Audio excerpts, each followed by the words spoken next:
Hi, I'm Srinivas Reddy Palam, lecturer in computer engineering, Kuli Kudubsha Government Polytechnic, Hyderabad. I'm going to handle the course Programming in C, subject code 18CM205C. It is in Diploma in Computer Engineering, first year, second semester. As part of today's session, we will be discussing matrices. Especially, we will discuss matrices, how they can be represented using two-dimensional arrays using the C programming concept. That means we are going to implement the matrices in mathematics with the help of the arrays concept with the with the help of two-dimensional array. So let's see what is a matrix first. A matrix is a set of numbers arranged in a grid with rows and columns. So matrix is specifically a set of numbers that are arranged in a grid. So these numbers will be arranged in the form of grids. So like rows and columns. A matrix is defined using a type declaration statement. So the matrices, how they will be declared, the declaration also we have seen in the previous sessions um, of arrays concept. Okay, so the matrix can be represented using the arrays concept with the help of two-dimensional arrays. So how they will be represented depending on their data type. First we have to write the data type, then we have to provide some space. After that we have to give the name of the matrix or array, that is array underscore name. After that we have to write inside the square brackets we have to represent the number, that is row underscore size. So we in the matrix, as we have already seen in the definition, matrix is the arrangement of numbers in the form of rows and columns. So we have to mention the row size, that is the first subscript of your two-dimensional array, and after that we have to specify the column size, that is the second subscript, and that means how many columns are there inside your matrix. We are going to write that in the column underscore size.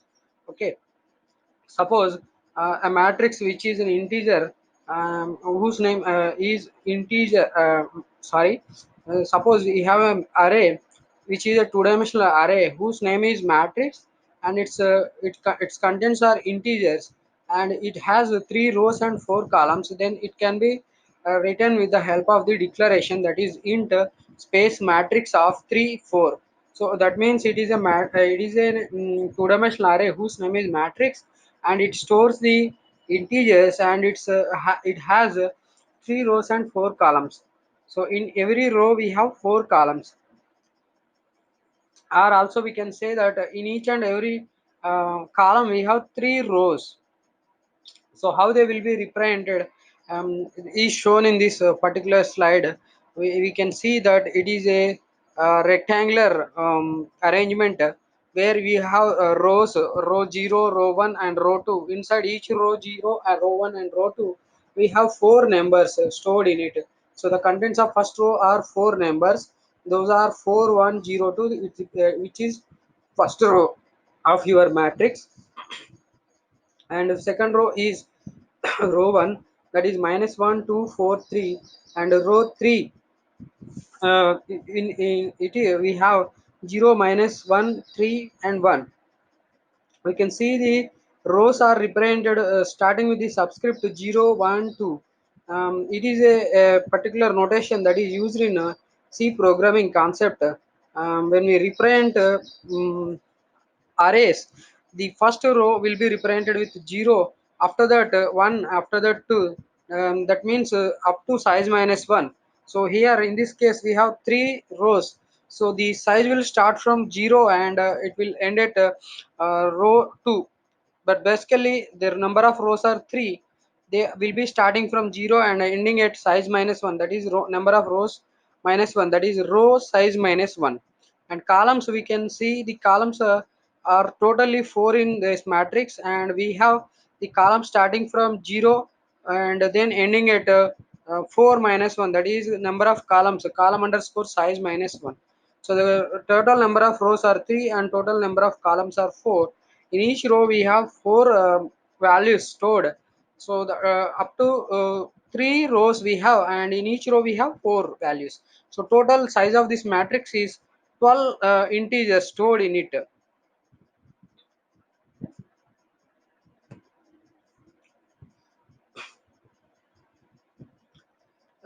When you store them, you can see the representation is inside our memory. It will be stored like 4102, after that minus 1 2 4 3, and after that 0 minus 1 3 1.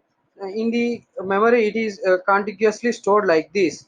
So in your computer memory, if at all if you declare a matrix or array of size 3 by 4, and then the values are stored in it. That means if at all if you initialize them with for some values, those values will be stored contiguously, and how they will be stored is represented in this particular slide itself. In a vertical manner, you can see 4102 minus 1243 0 minus 131. These are the values that we have stored in the particular array, that is matrix, in the form of 3 rows and 4 columns. So, and whenever you represent them in matrix formation, that is how you can see in the slide. But if at all if they are stored in the actual memory, they will be stored in a linear manner, that is contiguously they are stored, and just after one location after one, they are stored.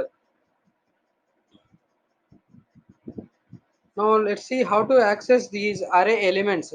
Inside this particular matrix, we have int matrix 3 4. Matrix has 12 integer elements, as already told.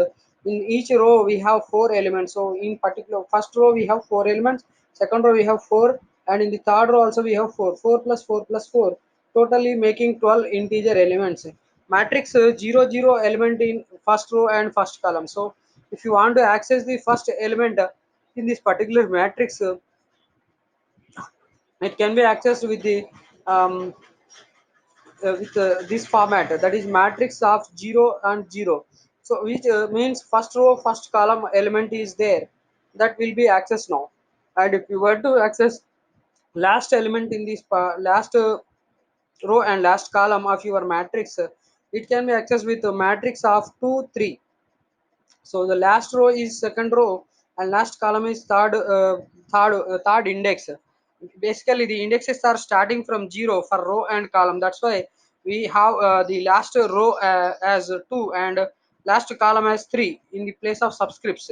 Matrix is the address of the first element, and also if you want to get the address of the element, that is first element, then matrix, that is the name of the array itself, will give you the address of the first element, and it is also the address of the matrix, that is nothing but the address of the array itself. Matrix of 1 is the address of the row 1, and matrix of 1 is an one dimensional array, that is row 1. Suppose if you want to access the entire row address, row 1 address, that is row 1 address is nothing but row 0 is the first row, and row 1 is the second row. So if you want to get that address, matrix of 1 is the address of that row 1, and matrix of 1 is a one dimensional array, that is nothing but row 1. So if you want, if at all if you try to access the elements of this matrix 1, it is the one dimensional array where you have one row and 4 columns in it. Internally the elements are stored in this particular row. And initialization, let's see how to initialize a matrix. Suppose we have a matrix which is 4 by 4. In this case, you can observe that 4 rows are there, and in each row we have 4 columns. So the first subscript, first 4 is indicating there are 4 rows in this X matrix, and in the each row we have 4 elements, that is 4 columns. So initialization part also will have one flower bracket inside the inside one open flower bracket and closed flower bracket. You will have 4 rows. So the first row is a one dimensional array which has 4 elements. Then the second row is also a one dimensional array which has 4 elements. The third one is also a one dimensional array which has 4 elements in it. Fourth one is also a one dimensional array which has 4 elements in it. So first row will have 4 elements. So how they will be represented, they will be written inside the flower brackets by separating each and every individual element. In this case, we have the first row contents are 2372. So and they are separated with the help of commas, and this first row is now separated from the second row by the help of again one comma. So the commas will separate the elements of the row in individual rows elements, and also the individual rows inside the original matrix content. Second row is 7459. The elements of second row are 7459. Although the subscript is 1, it is the second row inside this particular matrix X. And the third row is also having 4 elements, and the contents are 5, 1, 6, minus 3. And these elements, 4 elements, are now separated with the help of commas. And also we have fourth row which has elements 2, 5, minus 1, 3, and these are also separated with the help of commas. And all these rows, row 1, row 0, row 1, row 2, row 3, or row 1, row 2, row 3, row 4, in general are all separated with the help of commas. And entire matrix it will be now declaration will be terminated, so that it will indicate that it is a declaration statement. And another notation in which we can initialize is without declaring the number of rows, but we can mention the number of elements inside the individual columns. So there are 4 columns, and we have totally 12 elements. So the internal logic of internal logic in this particular declaration is there are 4 columns. So in each column there will be 4 elements. So totally there are how many elements? There are 16 elements. So these 16 elements when divided by number of columns will give you the number of elements in each and every row. So the first row contents are again the same as without declaring the row size, that is 2372. And in the second row we have 7459. Third row we have 516 minus 3, and in the fourth row we have 2, 5, minus 1, comma 3. And these are all these rows are all separated with the commas. Like the elements, the rows are also elements inside this particular original row, which is a 1 by 1 row. Inside this 1 by 1 row we have 4 rows, and in each of the 4 rows we have 4 elements, which are indicating that in each and every row we have 4 columns. So that is the declaration, and this declaration will also be now terminated, so that it will be indicated with the help of a semicolon, which will show that which will make you feel that this is the declaration statement, and the declaration is now ended.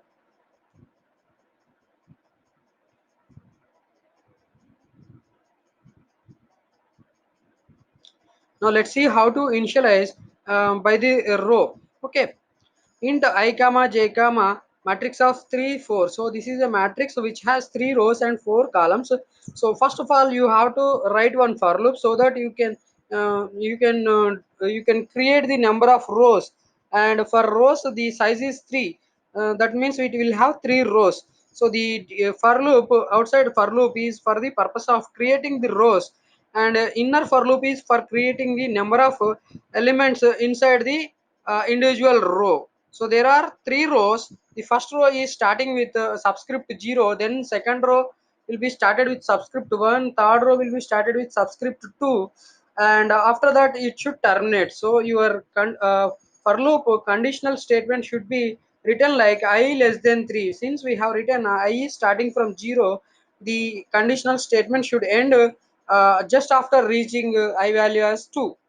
And after that there is an incremental conditional um, uh, variable incrementation statement, that is increment post incrementation statement, which will increment the number of rows from I equal to 0 1 2 and 3. After reaching to I value 3, 3 less than 3 will fail. So this for loop will simply for loop condition will fail, and the for loop will come out. Okay, the statement from inside this for loop will be coming out. So the execution will come out from this for outer for loop, and inside this outer for loop we have one more for loop, which is for creating the number of elements inside individual rows. And the number of elements inside individual row is 4, which means that there are 4 columns in each and every row. Okay, so there is one more variable, that is for loop variable is used, that is j. and as already declared inside the declaration variables statement into I comma j, and for j equal to 0, that means here j is initialized with 0. So how many times it should iterate? It should iterate for 4 times, since the j is started with 0, and it has to iterate up to 4. So the j should be the conditional variable for j should be j less than 4. So the conditional statement for this for loop is should be j less than 4. That means j is initially 0, 0 less than 4, which is true. So one time one row will be filled now. After that j will reach, j will be incremented, j plus plus, using the j plus plus statement. It will be incremented, then j will become 1, 1 less than 4, again it is true. So the second row can also be now initialized. Second row of the matrix can also be initialized. Then after that j will be incremented again, and j will become 2. Now 2 less than 4, again true. So this will make your third row of your matrix to be filled, and then j will be incremented again, and then j will become 3, 3 less than 4, again the condition is true. So the fourth row can also now be filled, and after that j will be incremented again, and j will become 4. Since j is 4 and 4 less than 4 is false, it will come out from the for loop. So it inside the for loop, you can see inside the inner for loop you are doing the initialization of individual elements. For the first time I is j equal to 0 for the first row, and after that the contents of your row, first row will be filled. So how will they should be filled? 0 0 0 1 0 2 0 3. So these will fill your first row of your matrix. Then j will become 4. So 4 less than 4 will make your for loop fail, and then it will go back to I. So I will become now 1. Then I will be kept constant, and j will be now varying from 0 to 3. So this will make your second row filled 1 0 1 1 1 2 1 3. And after that the inner for loop will fail, and I will be incremented, so I will become now 2. So this will make your 2 less than 3 true. So this will make your third row to be filled, and I will be now kept constant at I equal to 2, and j will be now changing from 0 to 3. So this will make your 2 0 2 1 2 2 2 3 to be filled. So that makes your all three rows of your matrix. In each and every matrix row, four elements are stored, and after that it will come out. This is the initialization part, where you are in this case, in this particular case, you are initializing with the number of um, all the elements with row content itself. So the first row will have the 0 0 0 four elements, and the second row will also have the will have the number of row, that is row number 1. So second row will have row number 1, that is we filled with row one value. So second row will be filled with ones for all the four elements of the second row, and third row will all be will rows of value, third row value of this matrix will be filled with I equal to 2. So that means four zeros and four ones, four twos will be filled respectively in the columns. So first row will be having four zeros, second row will be having four ones, third row will be having four twos. This is how it gets initialized if you use matrix of ij equal to I.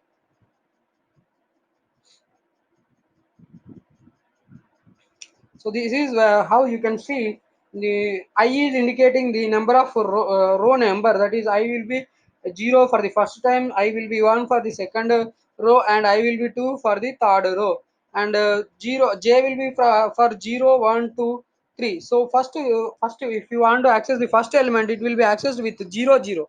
So here in this case, first time 0 0 will be filled for the first element. Second element of your matrix in the first row will also be filled with value of I, that is 0 only, and third element is also filled with 0 only. The fourth element of your first row, that is zeroth row in this particular representation, is also filled with 0. Likewise all the other rows will be filled with the row number. So first time the row number is I equal to 0, so that is, although it is first row, we are initializing the row 1 with I value, that is in the first iteration I equal to 0, and in the second iteration I is 1, third iteration I is 2. That's why it gets all the rows initialized with I values. That is, first time all the first row elements will be initialized with 0, second time all the second row elements will be initialized with 1, third time all the third iteration of your outer for loop, the elements will be initialized with all the 2's for 4 elements of your matrix. Suppose if you initialize with the logic that matrix of ij equal to j, then it gets initialized in this way, where you are initializing. Now in this particular case, the first element will be initialized with j value, that is 0 in the first for the first row. For the second element, the j value will be changed to 1. Third element, the j value will be changed to 2, and the fourth element, the j value will be changed to 3.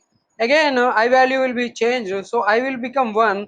That means you are now in this case, uh, row number with I equal to 1 will be now initialized with the elements 0 1 2 3. That is, the j contents, j is 0 first time, j equal to 2 third time, like that. And for that we have to write the logic, that is matrix of ij equal to j. We have to write matrix of ij equal to j, so that all the rows will be initialized with the inner for loops iteration numbers. And if you want to make all your rows to be filled with the outer for loop variable, that is I values, you have to write the matrix initialization statement as matrix of ij equal to I. This is the simple logic in which uh, we can implement the initialization, and this initialization is a runtime initialization. So this is a dynamic initialization. During the execution time, it is getting initialized. So it is called runtime initialization or dynamic initialization. Whereas if you initialize with in the previous whereas we have seen the initialization in the previous slide, that is static initialization of the matrix or arrays. Let's see, two-dimensional arrays as arguments to functions. Okay, in this particular thing, we have to first we should have the knowledge of functions, then we can understand. So assuming that you have the knowledge of functions, and how you pass the arguments, that is array as arguments to functions. This is the code, that program code that represents you how to pass the two-dimensional arrays as arguments to functions. So if you want to pass entire array, two-dimensional array as argument to functions, just we need to pass the array name. That is, the in this particular case we have the array, that is matrix. The name of the array is matrix, and it has 3 rows and 4 columns.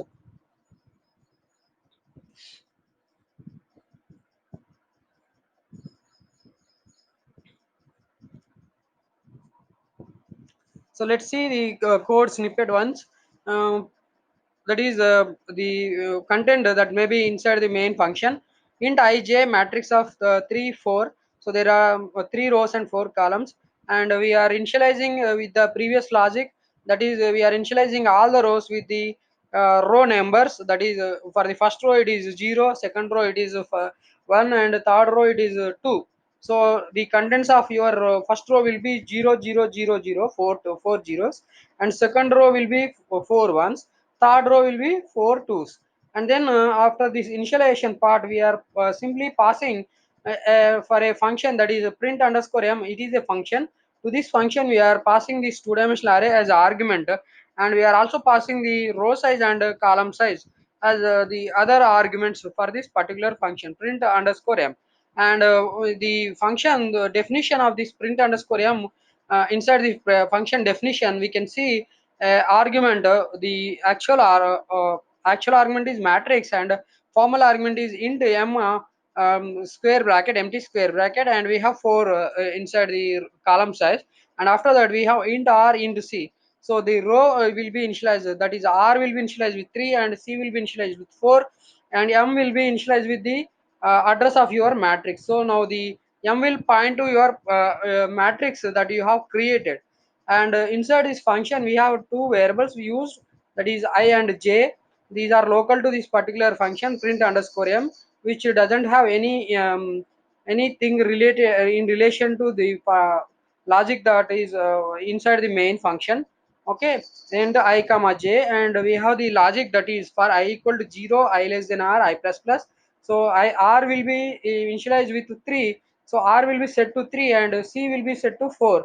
And inside your outer for loop, that is inside your row repetitions, we have the logic that is to retrieve the contents of the individual row, that is for j equal to 0, j less than c, j plus plus. Printf percentile point 5d comma m of I comma j. So it will print the first row contents, that is 0 0 0 0 four times will be printed. And after that, after printing each and every individual element of this particular row, what we are doing, we are printing one next line, so that the first, after printing the one element, it will be printing the next element, that is second element, in the next line, and like that it will continue. And after that, what we are doing is we are printing the next line, the slash n, and we are simply returning. Okay, and so simply we are returning from the uh, so it will print all the individual rows elements, so all four zeros will be printed. After that, next line will be printed, and then after this logic it will come out. So it will the output of this function will be the how they are stored is they are simply printed in the form of matrix.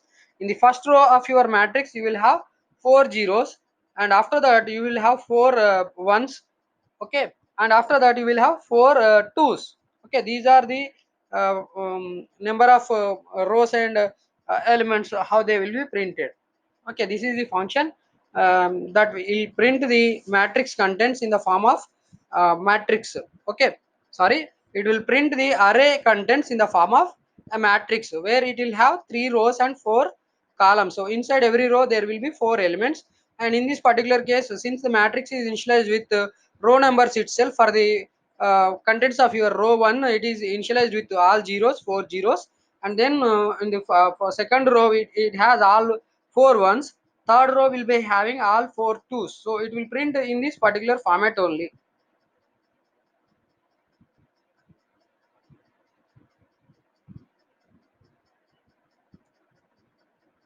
Now let's move on to the other topic, that is matrix operations. So just after having the knowledge that we have about we had about two-dimensional arrays, and two-dimensional arrays is simply one of the form that we can use for representing the matrices, and how you initialize, how do you access the elements of your array contents, and all the after discussing all those topics, let's move on to the topic that is matrix operation. So in this particular case, we will see the particular matrix operations, and we will also see the operations like addition, subtraction, multiplication, and also if time permits, we will discuss the topic that is transpose operation of the matrices. So the topics that we have to cover is about matrices. We will see, although we have seen in the previous slides itself. Let's see once again what is matrices. How do we represent the matrices using the arrays concept in C programming, and also we will see how to do the matrix addition, subtraction, and multiplication in the matrices. About matrices. So matrix is a rectangular arrangement of numbers in rows and columns. Rows run horizontally and column run vertically. So to represent, if you want to read the rows, then you have to read the contents of your matrices horizontally, and if you want to read the contents of your columns, then you have to read or run through them vertically. Okay, so rows run horizontally and columns run vertically. The dimensions of a matrix are stated m by n. So the every matrix, suppose if you are having only two-dimensional matrix, and then we have the two rows and two m rows and n columns. So m is the number of rows and n is the number of columns. So m represent the number of rows and n represent the number of columns. Now let's see what is matrix addition and subtraction. We'll see what are how do you perform the matrix addition and subtraction. Only matrices with the same dimension can be added or subtracted. So there is a rule that that you should follow while you want to perform a matrix addition or matrix subtraction. only matrices with the same dimensions can be added or subtracted. So the for you to perform the matrix addition or subtraction, but all if you have many matrices, all those matrices, if you want to do subtraction and addition on those matrices, then those matrices should be with the same dimensions. That means they should have same number of rows and same number of columns. The resulting matrix has the same dimension of the two matrices being added as subtracted. So once you are able to perform the addition and subtraction and the result is obtained, the result matrix will also have the same dimensions as that of the matrices on which you have performed the addition or subtraction. So this is the simple rule that we have to remember while implementing the concept of addition and subtraction in C programming using two-dimensional arrays. You have to remember this simple rule so that you can write the for logic for implementing the initialization and also the logic for printing them and whenever you are performing the operations on them.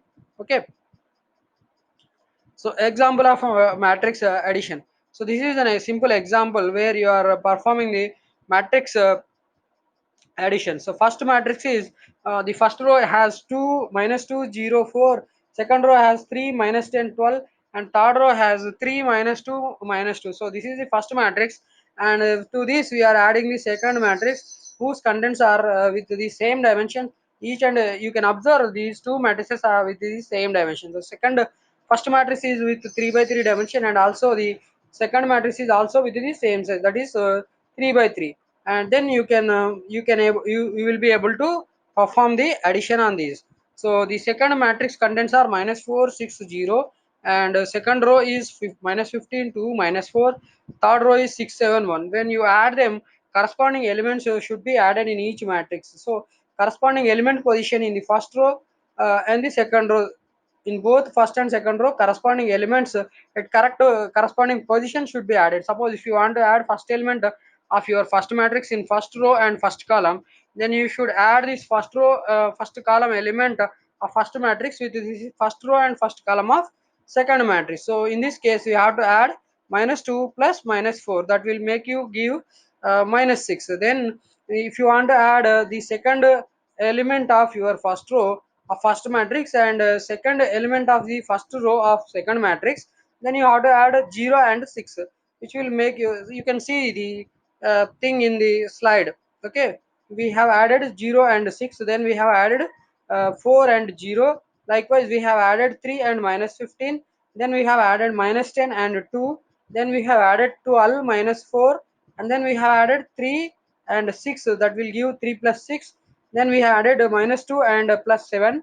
After that we finally added minus 2 and plus 1, which will give us the result matrix. The result matrix is just after performing the addition on the elements of the individual matrices 1 and 2, we got the resultant matrix like this, that is minus 6 minus 6 4 in the first row, minus 12 minus 8 comma 8 in the second row, then we had 9 comma 5 minus 1 in the third row. And you can also observe the size of the matrix after performing the addition the is also 3 by 3, just like the individual 1 and 2 matrices, okay, on which we perform the addition. And now let's see how to do the subtraction also will follow the same rules just like addition. So if you want if at all if you want to perform the subtraction on two matrices, there those two matrices should be with the same dimension. So in this particular case we have the matrix that is 2 by 2 matrix, the first matrix, and elements are first in the first row we have 12 2 comma minus 18, second row we have 20 minus 5, and the second matrix we have the first row contains minus 4 2, and the second row we have minus 5 comma 1. When you had performed the subtraction, you have to do like this: 2 comma minus of minus 4. So we are subtracting 2 from minus we are subtracting minus 4 from 2, so it will give you 2 minus minus 4, which will makes you get 6. And we are subtracting also minus 18 from 2, so it will make you get the result minus 18 comma minus 2, which will have the result of minus 20.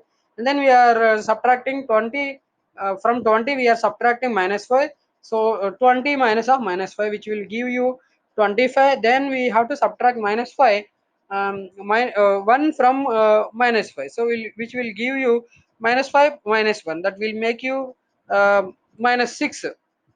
So this is the simple example which is very much clear.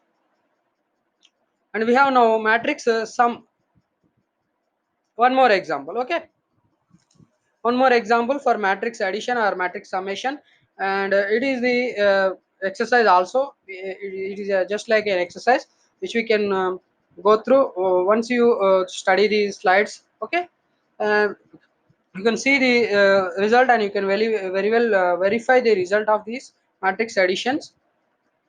And to implement the matrix addition using the C programming concept, what we have to do is we have to add the corresponding elements of matrix 1, that is with matrix 2 corresponding elements.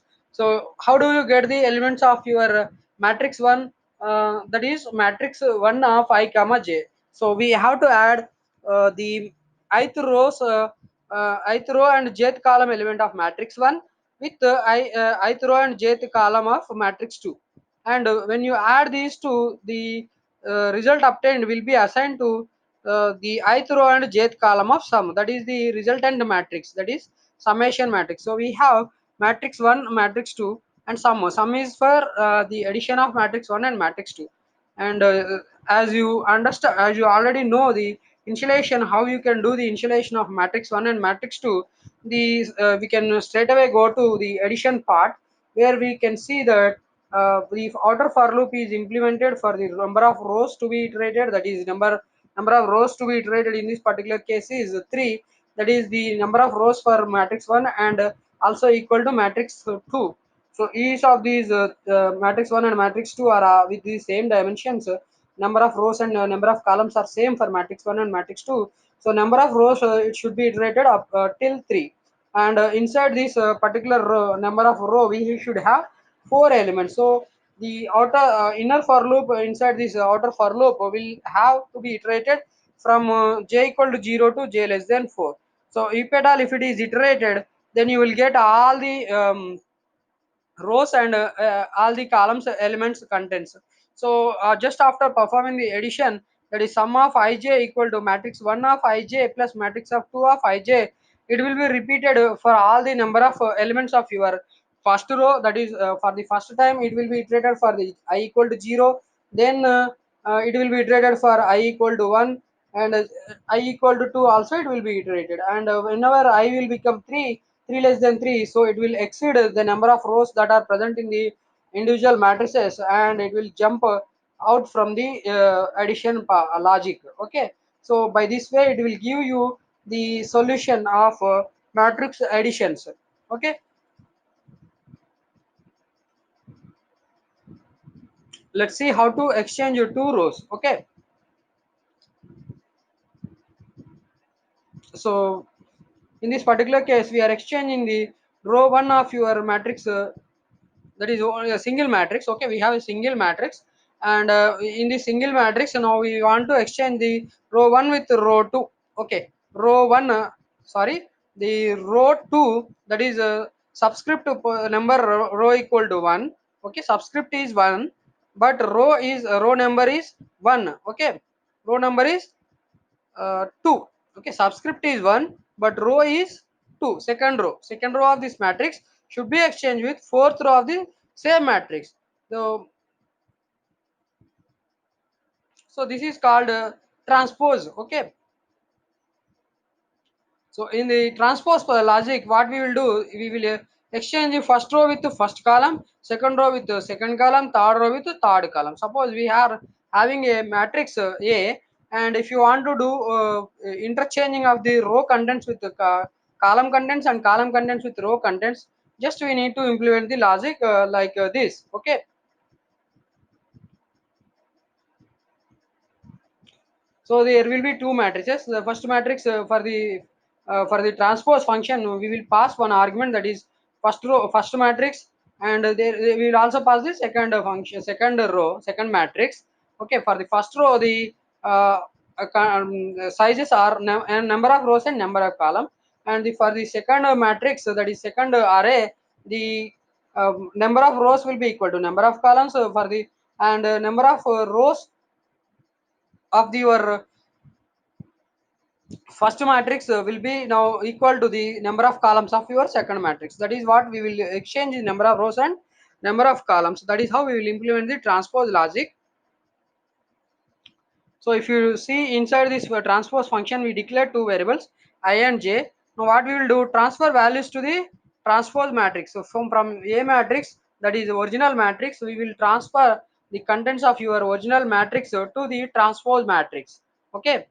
How we will implement this logic is, for I equal to 0, I less than number of rows, I plus plus, for j equal to 0, j less than number of columns, j plus plus. So on your A matrix, that is original matrix, we will iterate by number of rows, and then inside the number of rows logic, we will implement the number of columns. So the simple logic we have to write is b of j comma I is a of I comma j. So in place of j, suppose for the first time I is 0, and if you take this example, we have 2 rows and 3 columns. So number of rows are 2 and the number of columns are 3, and n rows will be 1, and n columns will be 2. Okay, since we started with 0, n rows should be number 1, and okay, number 1, and n column should be number 2. So j should be 2, j less than 2 and I less than 1. So first time I will be 0, and 0 less than number of rows are 1, 0 less than 1 true. So it will jump into the inner for loop where you are having j equal to 0 and j less than number of columns. So number of columns are, in this particular case, n columns equal to 2. So j is 0 and 0 less than 2, so it is true. And if you enter into this inner for loop, we have b of j comma I. So j is 0 and I is also 0, which is equal to, which is initialized with a of 0 0. So a of 0 0 is 1. So and in the place of b of 0 0, you will initialize this with 1. So that's why you have b of 0 0 and a of 0 0 same, and then j will be incremented, j will become 1, and then 1 is less than 2, again true. So it will go into the inner for loop where you have b of j comma I. J is 1 but I is again 0. So b of 1 comma 0 will be now a of 0 comma 1. So that's why b of 1 comma 0 is equal to a of 0 comma 1. That is how it is equal to 5.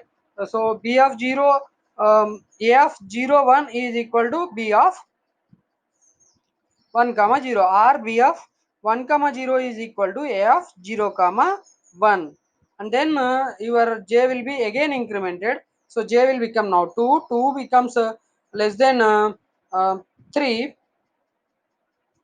So again 2 less than 3. So again the logic is correct. Okay, so then a of b of j comma I, that is b of 2 comma I is 0 equal to a of 0 comma 2. So then the values will be now from the first row, last element, that is 3, is copied into the first columns of b matrix, last element, that is 3.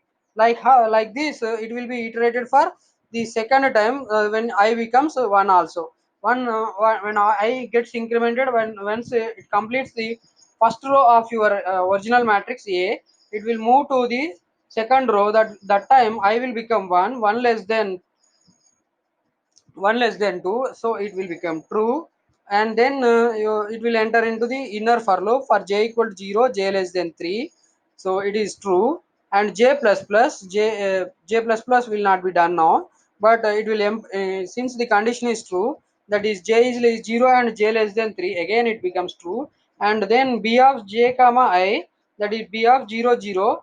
Okay, in this particular case I is 1, whereas j is 0. So b of 0 comma 1, that is b of 0 comma 1 means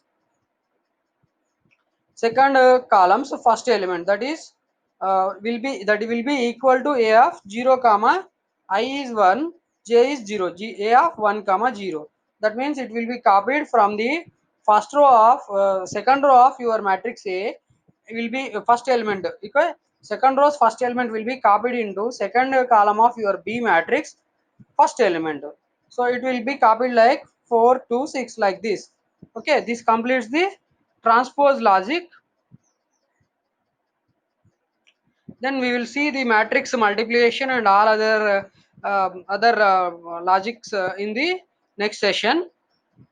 Okay, in the next session, since this takes more time, in the next session we will discuss how do you do actually the matrix multiplication in the mathematics part, and also how do you implement with C programming we will discuss. Okay, these are all the slides related to the multiplication process. Okay, and there are some rules for implementing the mathematics matrix multiplication concept in mathematics, and the same concept will be used for the compatibility of the that means we will use that logic for the compatibility of two matrices on which we have to do the multiplication, and we will see how to implement the same in the C programming thing also. This is how we will implement all these things. We will discuss thoroughly in the next session. Okay.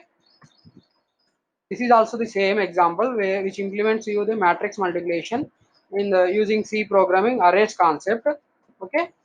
So in this session we studied about the two-dimensional arrays, and using two-dimensional arrays how we will implement matrices also we discussed, and also we discuss some rules that will make you to perform the matrix addition and subtraction, and also in the coming sessions we will discuss about matrix multiplication, how we will implement the matrix multiplication.